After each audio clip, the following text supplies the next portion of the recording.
Hi guys, welcome. My name is Sophia and this is Latitude Talent Studios, and today's webinar is 5 tips to get signed to an agent for models. So I have a little note here of what I want to discuss. Thanks for joining me. Thanks for being here today. I hope you guys are having a great day or night or whatever you're doing. You're tuning in now to watch this webinar or hear it. You don't necessarily need to be watching. There's nothing really crazy visual happening except just my face talking. So if you are like driving or biking or washing the dishes or folding laundry, you can do that. You don't need to necessarily look. You can just hear me. So I'm going to talk about 5 tips, as I said, to get signed to an agency. First, I'm going to just run through them briefly, and then I'm going to go back and I'm going to go over each of them. So let me just tell you the first 5 tips. Find your model type. Take good quality photos, know the right agencies for your brand, for your look, submit your photos, your portfolio, and work hard and create your own work. So that is today's webinar, so you guys are aware, and I'm just gonna get into it. So here I go. So I'm an actor and a model and content creator. I'm into fitness, I'm into traveling, I'm an activist. I do a lot of things. I consider myself a hyphenated artist. But one of the things I do is modeling. I have been modeling for a long time now. I started modeling by, I went to this local modeling school in my area where I grew up, and I learned about posing and runway and print modeling and all of that.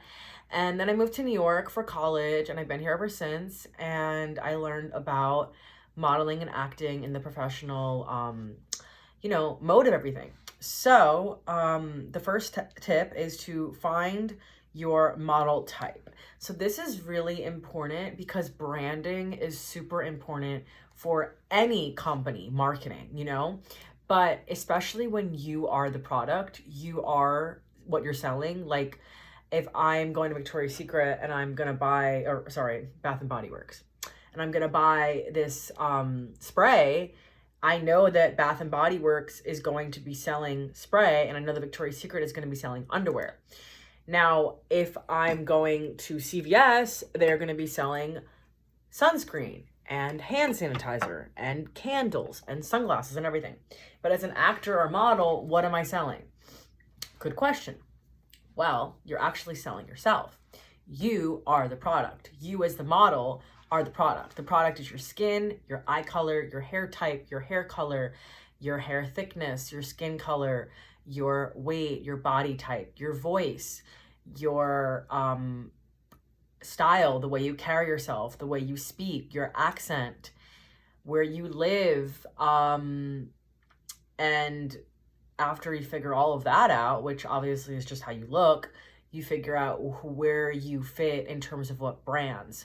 So for example, I know for me, I get a lot of auditions and go-sees for skincare and fitness stuff. So I'll go out for Maybelline, It Cosmetics, different gym memberships,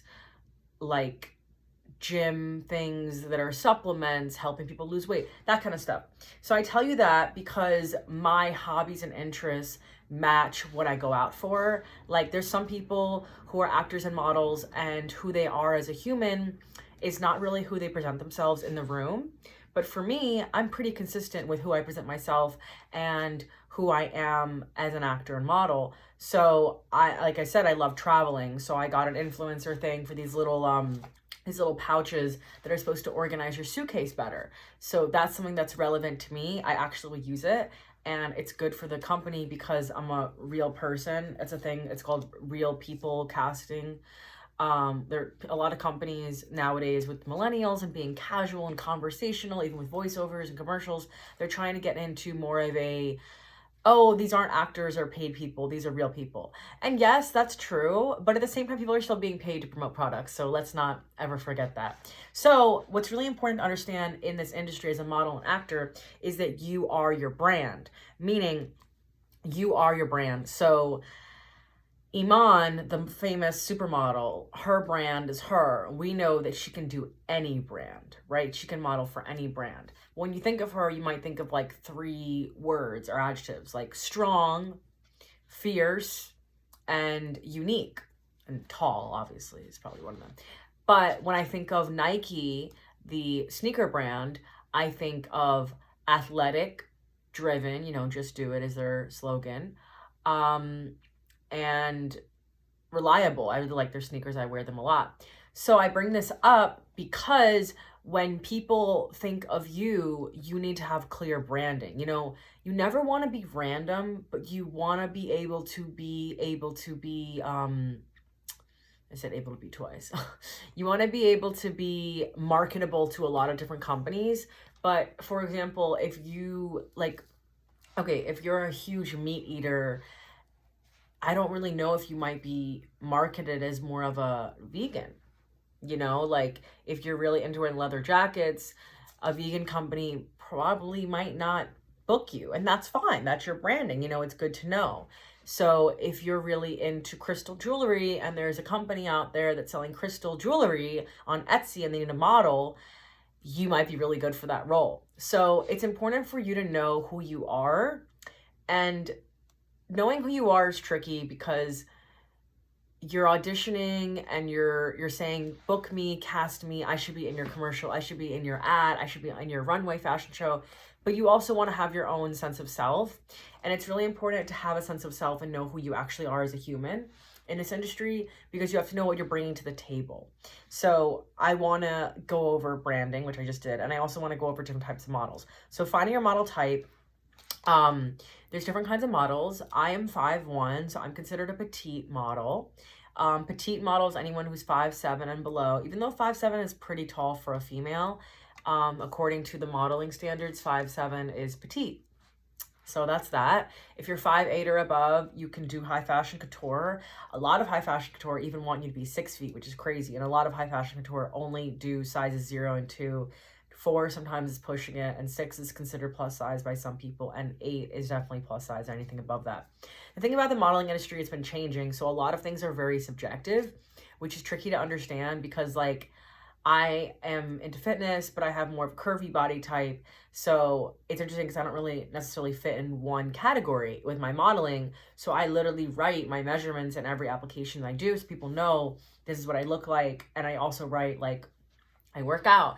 People understand that I'm 5'1" and I wear this size, but someone else who's 5'1" who doesn't really work out, maybe who is this size, might look different. And that's why body composition is very important. But that's also more important in terms of knowing that you are uniquely you and nobody else is you. So that's what's really amazing about the industry, is that you're bringing yourself to the table, you're selling yourself, you are who you are, and nobody can be you. That's a really great Oscar Wilde quote that I quote a lot in these webinars, everyone else is taken, just be you. I'm paraphrasing, but you get it. So it's really important to understand that you are your only self, and that's who you're going to bring to the table. And to know that, if a company doesn't see themselves working with you right now, that could change in the future, because companies are always changing things, especially now with keeping up with trends and marketing to the young consumer. So high fashion, petite, print is another one. Print is something that anybody can do. You don't have to be a certain height or weight or age. Print means that I could do it as 5'1" in my 20s, and someone in their 60s who is 6 feet tall could do it as well. Print is just photos. It could be like a JCPenney magazine. It could be a makeup ad in Times Square. It can be anything. Print is very vast and open and inclusive, which is great.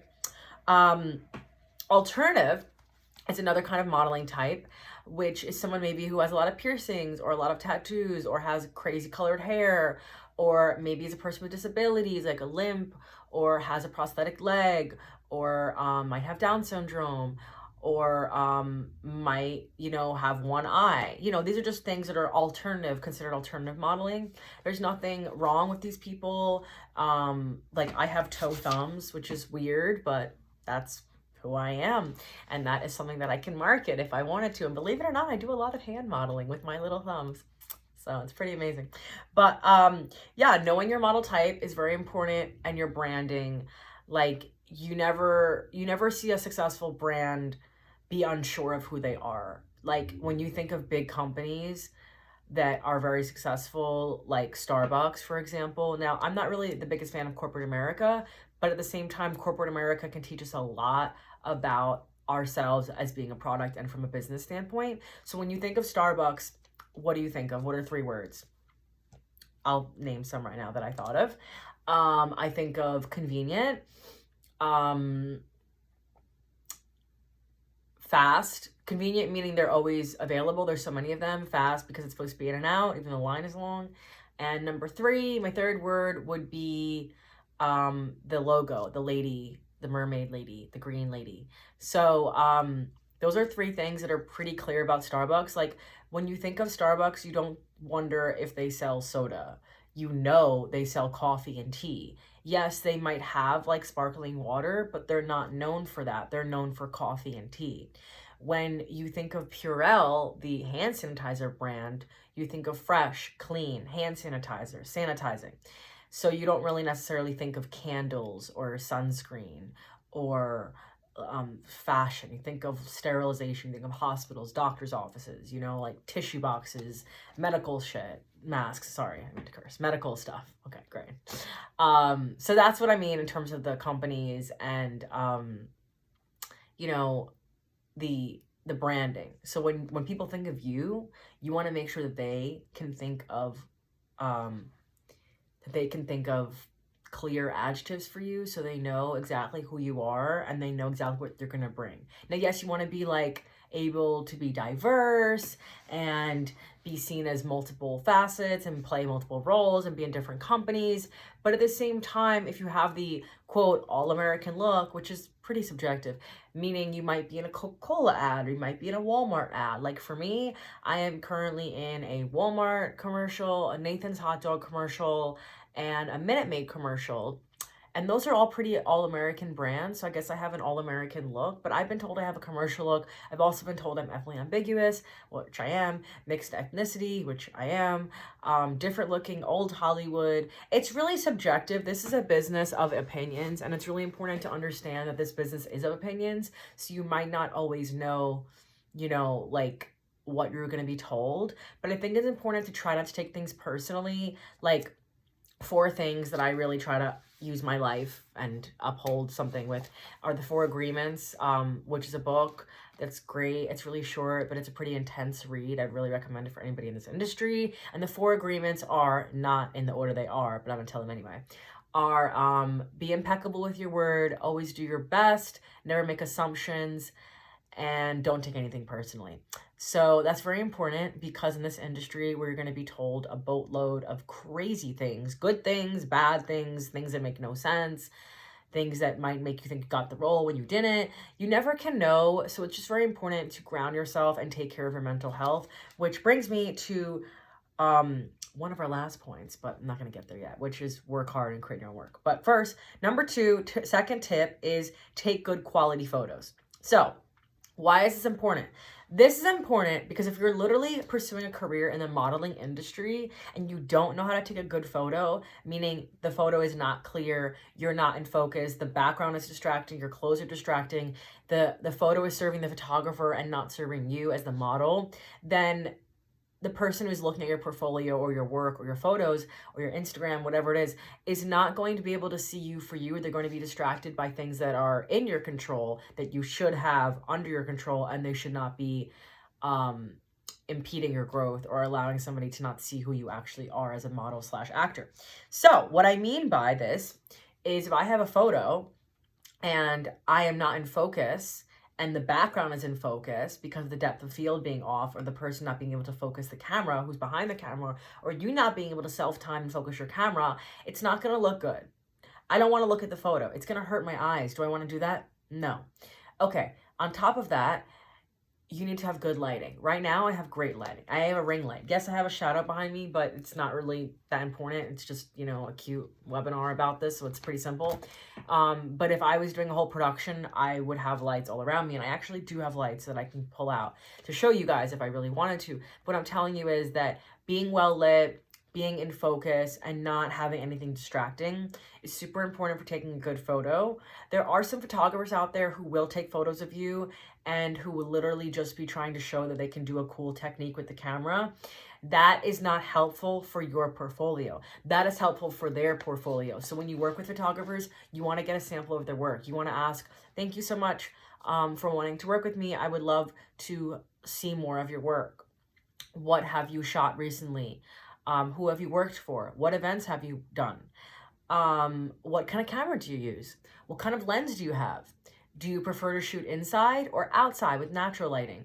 Do you have equipment? Do you have someone to help you assist? Like, you need to ask important questions that you probably would never think of, because when you're excited and you just booked a shoot, you're like, oh my God, I just booked a shoot, I'm so excited. And that's cool. You should be excited, but you need to find out if the shoot's legit.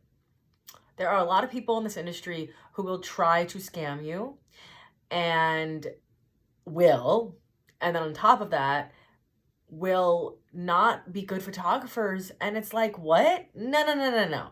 You need to get a sample. And for example, if the person is new to the industry and they're trying to build a portfolio, which you're doing, you can do trade for print, TFP, which I've mentioned a lot before in other webinars, which means that you guys trade photos for experiences and you both get to mutually benefit where there's no money involved. That's great. There is a risk for that though, because they don't know if you're a good model and you don't know if they're the best photographer. But, you know, you got to take risks in the industry, you got to take risks in your life. So it's a great way to get experience, meet people, and just be comfortable in front of the camera, you know, learn your angles, all that kind of stuff. Play with different colors, different outfits, different cuts of shirts, jeans, dresses, colors, makeup, earrings, hairstyles. You know, it's a great way to just like have fun and see where you think like your clothing should be, what colors are good for your skin tone, all that kind of stuff. There's a lot that goes into this. A lot of people do not think about the industry in depth unless you're actually pursuing it as a working professional. A lot of people are just like, oh, it's just looking pretty in front of a camera, or oh, it's just memorizing lines. Honestly, that's like 1% of it. That's like the most unimportant thing. Actually, the most important thing is honestly the business side of that. And that's why I'm very passionate about this part of the industry, because if you have a great product but you don't know how to sell it, good luck. I don't know what's gonna happen. Like, if I invent sliced bread but I don't know how to market it to people who are actually going to buy it and use it, that's a pity. That's great for my life because I can have sliced bread, no one can experience it, and I'll just get to show it off to my guests who come over my house. But I won't make any money off of it, and I will live, and someone else will discover it years later who knew how to market it, but I invented it, you know? So you have to know that you're a business, you're the product, you have to know your branding, and you have to be able to take good photos and make sure your photos are good and be able to, more importantly, choose great photos of yourself to present. So not only is it just about taking good photos, it's about marketing them. It's about putting them out there, you know, posting them on social media, using hashtags, hitting up photographers whose work you like, asking them if they're doing trade for print photos, asking them if they have paid photo shoots, asking if they can do a deal, you know, asking things that are important, but being respectful of people's work ethics and experience as well. Self-timer is something I discovered in the quarantine, which I talk a lot about, which I think is an amazing tool for models, actors, whoever, people who are experienced, people unexperienced. It's a great way to do it. I don't know how Androids work, so don't ask me. I have an iPhone. If you have an iPhone, you can keep listening. If you have an Android, there's probably an option for you, but I don't know. On the iPhone, there is an option for a self-timer photo shoot, which means you would just do 3, 10 seconds or, you know, regular, no seconds. And it's awesome because, you know, you can set it up and you can like put it on your little tripod, or you don't need to have a tripod. You can balance it on stuff that you have in your house or wherever you're at, outside, a tree, whatever it is, a bench, and you have 10 seconds to click the button, go back to your pose and pose it out, and it's self-timer, so it's on a selfie mode normally, so you'll be able to see how you look and you'll be able to be your own photographer, which is pretty cool, and it's a great learning curve. If you want to be really fancy, you can get yourself a light or a ring light with a tripod, and you can put your camera there. Like my phone right now is on a tripod, and a ring light, a desk lamp, it's a short one. I also have a regular tall ring light, which I use for if I need to be standing, or I just need more lights. I also have a DSLR camera, which is the one with the big lens, and an LED light attached to that camera for my auditions. Now, I have a lot of equipment. You don't need this, but if you want to have it, you can. I have spent a good amount of money on this, I cannot lie. You can get some cheap stuff on Amazon. There are student discounts if you go to B&H and all that, but at the same time, your iPhone is great, and you get a little small little ring light to put on top of it, which I also have. But yeah, so what I wanted to say about the ring light was with the tripod is you can get a little, when the tripods come, in the mail or wherever you're buying them in the box, they come with a little remote that's Bluetooth adaptable, and you can actually click it, so you don't have to click on the phone and click the record button. You can literally click it in your palm of your hand. So if you want to like be far away from the camera, you're doing a cool like angle thing where it's like, you know, I don't know, whatever you're doing, and you can literally be there in your pose and just click it. So you can literally be your own photographer, which is pretty amazing. Like you don't even need to touch the screen. You can do it and act like you're like shooting yourself, which is pretty amazing. And I totally recommend that. Even if you don't have a shoot upcoming, you know, it's a great way to get comfortable in front of the camera, learn your angles, and as I said, just learn what looks good on you. And then, like I said, afterward, you can look at the photos and be like, okay, I like this one, I like this one, I like that one, I like this one.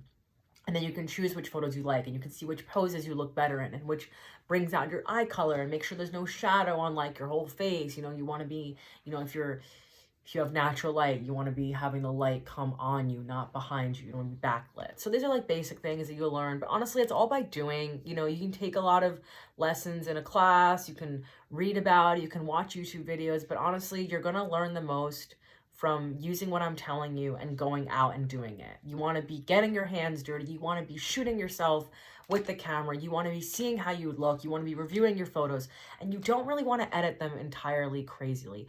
I am a huge fan of natural look. I'm not a huge editor.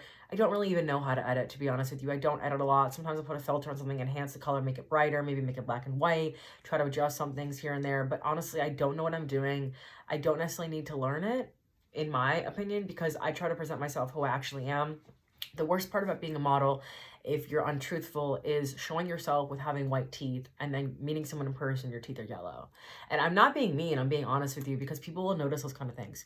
If you make your face look thinner on Facetune or something, and you meet somebody in person and they notice that you have 4 chins, it's gonna be like, wait, who are you?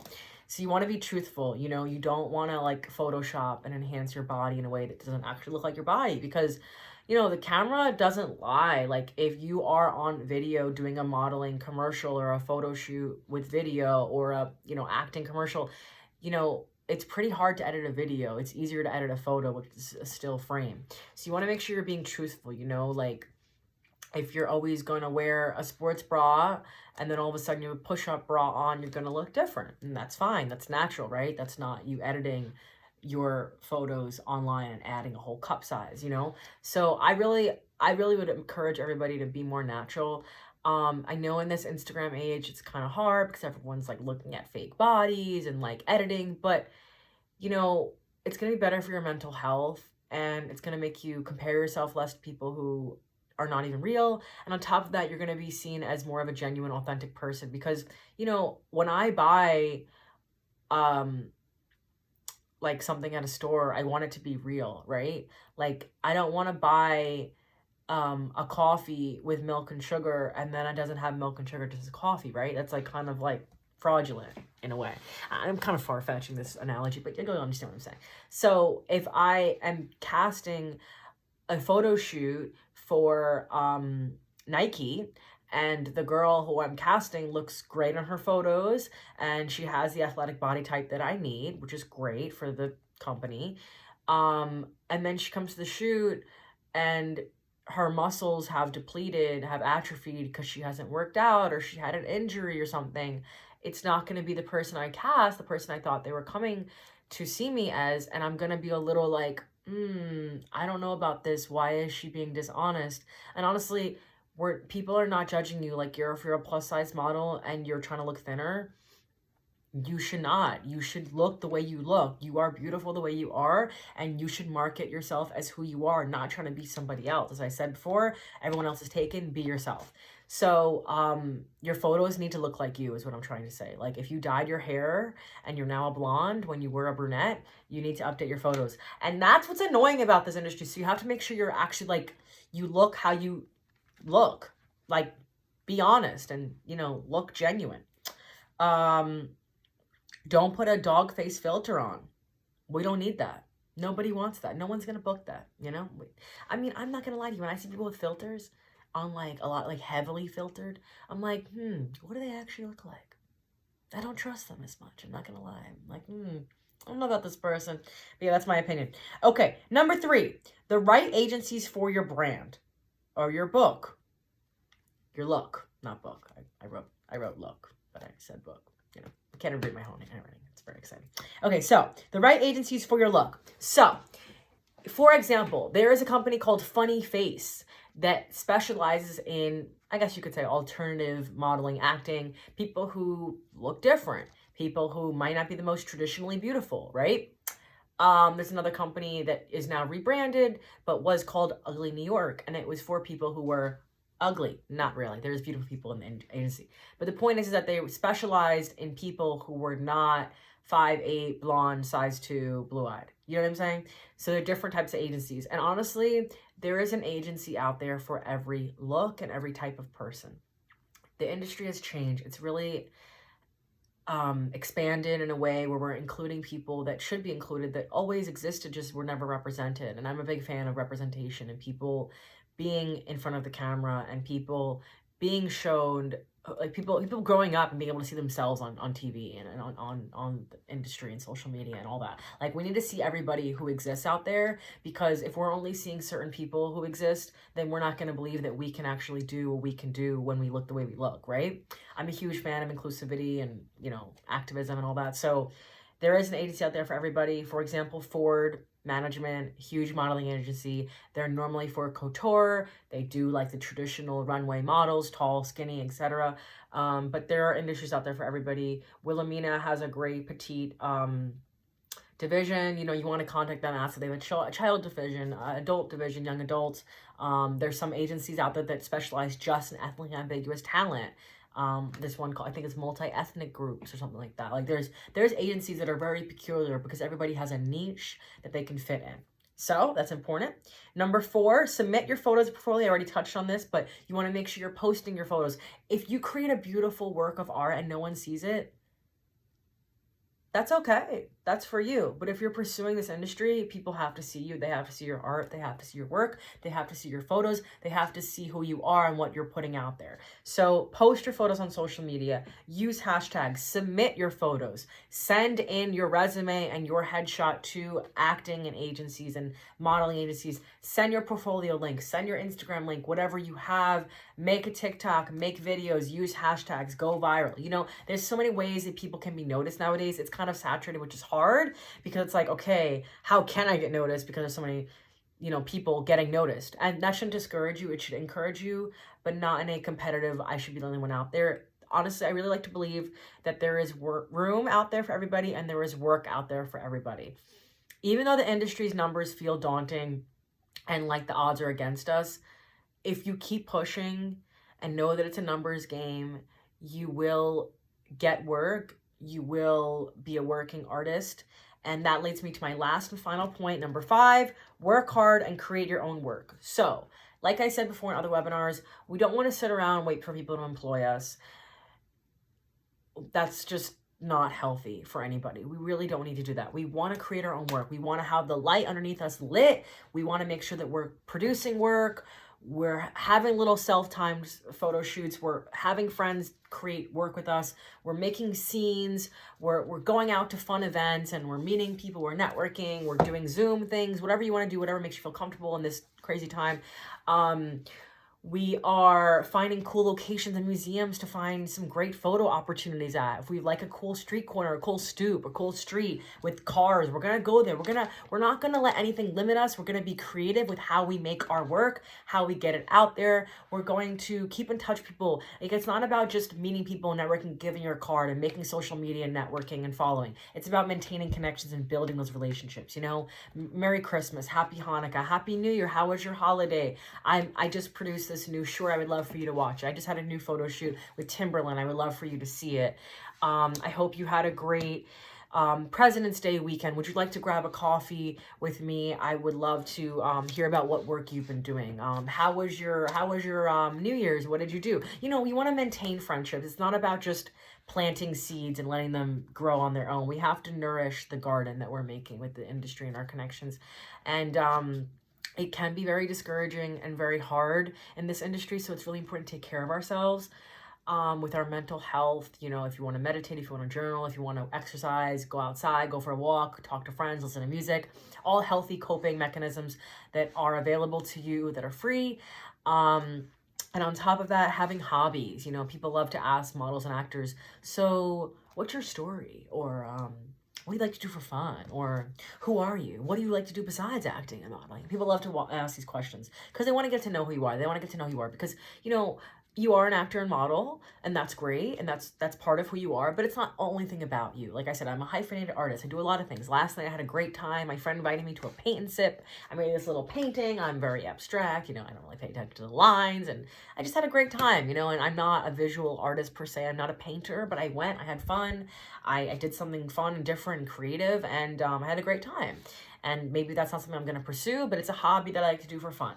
You know, I like to journal every morning. That's really grounding for me to, you know, talk about my feelings, etc., what's going on in my life. But yeah, so the 5 tips are: find your model type, take good quality photos, find the right agencies for your look, submit your photos, and work hard and create your own work. So that's it. Thank you for tuning in to Latitude Talent Studios webinar about 5 tips to get signed to an agency as a model or an actor. And my name is Sophia Gutchinov. I am on Instagram and TikTok under my name, just Sophia Gutchinov. I think he'll write it in the notes and all that. But yeah, thank you for tuning in. If you guys have questions, don't hesitate to reach out to me. And good luck and important, have fun. Okay, bye.